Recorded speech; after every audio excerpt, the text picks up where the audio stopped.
I learned that my shameless mother is in a relationship with my abusive ex-boyfriend. Now, she's livid because my grandmother left all the inheritance to me.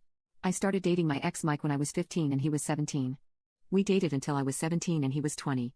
Right before I left to go to college, he got really insecure and saying that he doesn't want me to go out of state for college because I'll find someone new, I'll forget about him and leave him, that I can stay and work and we can get married and get a place together.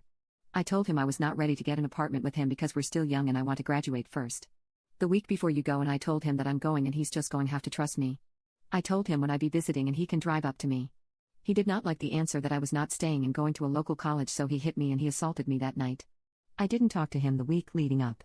I didn't tell anybody. I was mortified and embarrassed. I was hurt that he would do this to me. So, like I said, I didn't tell anybody. I didn't tell my mom or dad, no one. Where I was going to college is where my grandparents lived, and my first visit after 3 months of being at school, my grandparents immediately knew something was off. They told me to come from the dorms and stay with them in their house. I felt so safe and heard there that I immediately just broke down and told them what happened. We did call the police, but they said there was no evidence, so nothing happened from it. They called my mom and I talked with her when she came down. She was very heartbroken that I didn't tell her and that this happened and that she hadn't known for months. While I was away, he was still finding ways to contact me and harass me. Went the police, still nothing happened. When I was 18, my parents divorced. He's still harassing me. I would visit here and there, but I was never able to really stay or want to stay because when I would come back, he'd find out and make my time there horrible.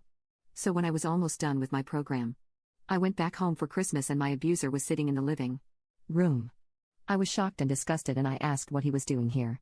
My mom told me to sit down and I told her I was not sitting down, so she said that they have been dating for a while. I just immediately turned around, left the house. I blocked her. I went back to my grandma's house. At this point my grandfather had passed and it was just my grandmother and I because I left the dorms to live with her and help. During the time of my grandfather's death, my mother visited once. The one time she was there she left early because she had a date, and I now know that it was with my ex. When I got back, she asked what was wrong because I was supposed to be away until mid-January pretty much. I told her happened and she was disgusted, livid. She called my mom and told her off. That brings me to now. I have not spoken to my mother since I was about 20 years old. My grandmother recently passed away in January and when it came time to reading the will, I was left everything. It was her house, the cars they had, I was a good amount of money, and I was also left 3 of their rental properties. My mom was livid when she heard that she was not being left anything but a letter. Apparently, my grandmother wrote her a letter saying this is what happens when you choose an abuser over your children. Shortly after that, he broke up with her. But he is right back to texting me and calling me. She somehow blames me for my grandmother taking her out of the will. She's called me jealous, and that I broke up with her relationship with my ex and her parents, that I manipulated them into giving everything to me. She's their only child, so she was fully expecting to get everything. I did block her, but she's contacting me now through fake phone numbers and fake social media accounts. I block her and then a week or 2 later another one pops up.